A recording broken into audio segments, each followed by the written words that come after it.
Very good morning to my all 9th class students. Today we will do chapter number 3 part 4, atomic mass. According to Dalton theory, each element had a characteristics atomic mass. Dalton की theory के according जितने भी element हैं हर एक के पास अपना एक fix mass है. Earlier its unit was atomic mass AMU, but according to the latest IUPAC recommendation, it is now written as U, that is unified mass. I am repeating that before it was AMU and now according to IUPAC recommendation it is changed to U, that is unified mass.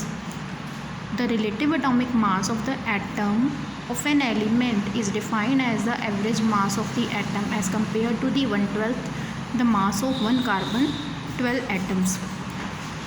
यहाँ पर ये लिखा हुआ है कि किसी भी element का जो मास है वो हम कैसे कंसीडर करते हैं.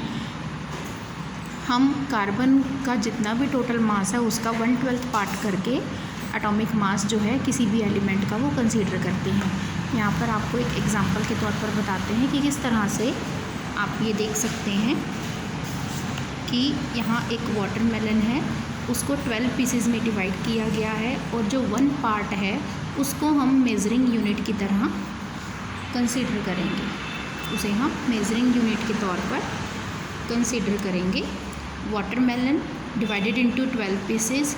Now what is this? This is 1/12 part. और अब हर एक एलिमेंट को जब हमने कंसीडर करना है तो 1/12 पार्ट ऑफ द वाटरमेलन लेंगे. इसी तरह से जब हम किसी भी एलिमेंट का मास फाइंड आउट करते हैं तो उस रिलेटिव एटॉमिक मास निकालने के लिए कार्बन जो है उसका 1/12 पार्ट लेकर उसके अकॉर्डिंगली हम बाकी के एलिमेंट्स को वे करते हैं.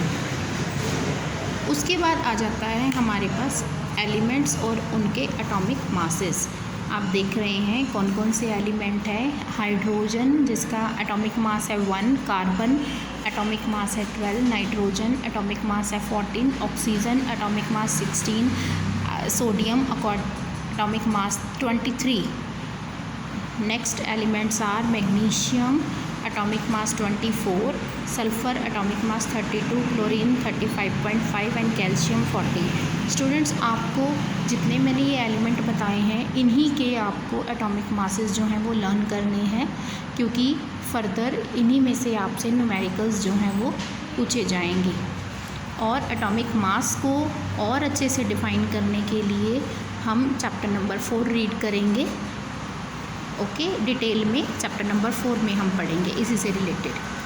तो उसके बाद आ जाता है हमारा topic how do atoms exist. Most of the elements are not able to exist independently. जितने भी एलिमेंट्स हैं सभी के एटम्स इंडिपेंडेंटली एग्जिस्ट नहीं करते.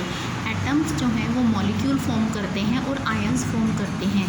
ये मॉलिक्यूल और आयंस जब लार्ज नंबर्स में कंबाइन हो जाते हैं तो ये मैटर की फॉर्म बनाते हैं जिसे हम फील कर सकते हैं, देख सकते हैं और टच कर सकते हैं. नेक्स्ट है हमारे पास what is a molecule. Molecule is in a general a group of 2 or more atoms that are chemically bounded together.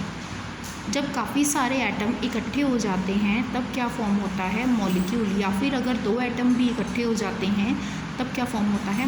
Molecule found होता है. और अब ये सब जो हैं ये हेल्ड कैसे होते हैं? स्ट्रॉन्गली अट्रैक्टिव फोर्सेस के कारण these are tightly held together. Molecule को हम ऐसे भी डिफाइन कर सकते हैं the smallest particle of an element or a compound that is capable of an independent existence. और वो क्या करता है? उसमें सारी प्रॉपर्टीज़ शो होती हैं उस सब्सटेंस की. मतलब अगर आप शुगर लेंगे, शुगर का जो एक क्रिस्टल भी लोगे ना आप तो भी उसमें उतनी ही मिठास होगी. टीस्पून लोगे तो भी उसमें उतनी ही मिठास होगी. और अगर उसको पानी में डिज़ोल्व कर दोगे उसमें भी उतनी ही मिठास होगी. तो atoms of the same element or of the different elements join together to form a molecule.